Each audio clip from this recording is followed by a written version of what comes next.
everybody and welcome to the greatest shitpost of all time, where we rank how good these dictators are at giving head. We got SS, Dick Destroyer, Sloppy Topper, Mid, Iron Fist, and of course, Prisoner of War. I've got a PhD in dick sucking, so let's see where everybody stands. Starting off with Musolini, the Italian leader in World War II. Now, as everybody knows, you can never go wrong with fascism. I think Musolini kind of looks like the guy that would be too proud to admit he was wrong. Also kind of looks like the guy that would give you a blowjob with his teeth, which makes me think he deserves Prisoner of War, but with that bald head and imagining the thunderous sound that would come from clapping it, I just can't do that, so I'm gonna put him in Iron Fist. Henry VIII. Man, I don't know about you guys, but when I look at Henry VIII, I just want to cuddle the poor guy. People really hate on him for no reason. Like, come on, he wasn't that bad. Sure, he might have been corrupt and killed a shit ton of people, but I think he was just misunderstood. Don't worry, Henry, I won't misunderstand your blowjob skills. He beheaded a lot of women, allegedly, but I don't think he beheaded a penis.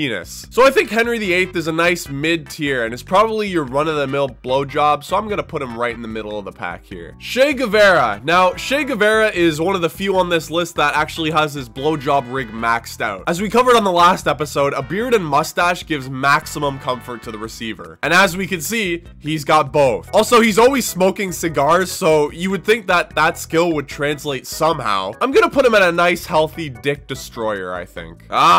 Joseph Stalin. You can't see it right now, but I'm saluting. A lot of people, when they look into Stalin's eyes, would probably say they see a lust for blood, or maybe the 9 million people that he killed. But for me, I see a freak in the sheets. Someone who's not afraid to break boundaries. And if you've played the game Sex with Stalin like I have, you'll see a side of him you've never seen before. Also, he's got a mustache, so that's like plus 10 in comfort, which puts him right beside Che Guevara at Dick Destroyer. Saddam Hussein. Now, I think if we were about to receive grace from Saddam Hussein, I think I would be very scared for my well-being and safety. The vibes I get from Mr. Hussein is that it would kind of be a game of Russian roulette. Will it be lips? Will it be teeth? That's up for you to find out. And I'm pretty sure Saddam Hussein would make anybody's dick switch from an outie to an innie. So I'm gonna put this guy at the nice rank of Iron Fist. Adolf Hitler. Now, this is the cream of the crop when it comes to dictators. Nobody is better than Adolf Hitler. Now, that is probably the first time that sentence has ever been said by a non-white supremacist. But come on, let's be honest here. Nobody's ever looked at Hitler before and thought that he wouldn't be good at sucking dick. I mean, he might not have his rig maxed out because he has a lack of beard, but he is maxed out when it comes to style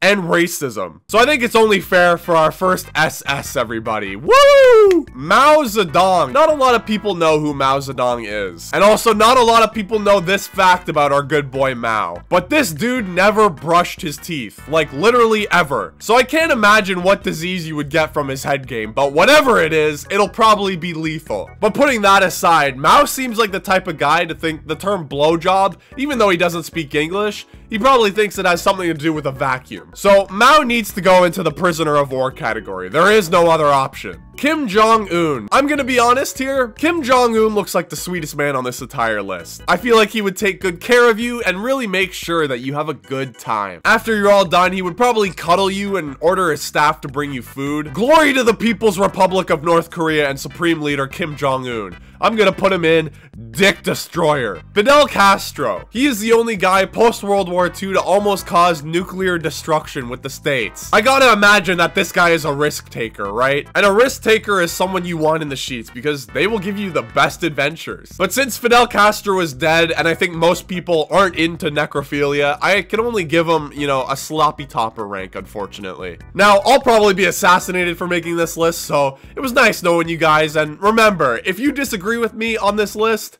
you're wrong.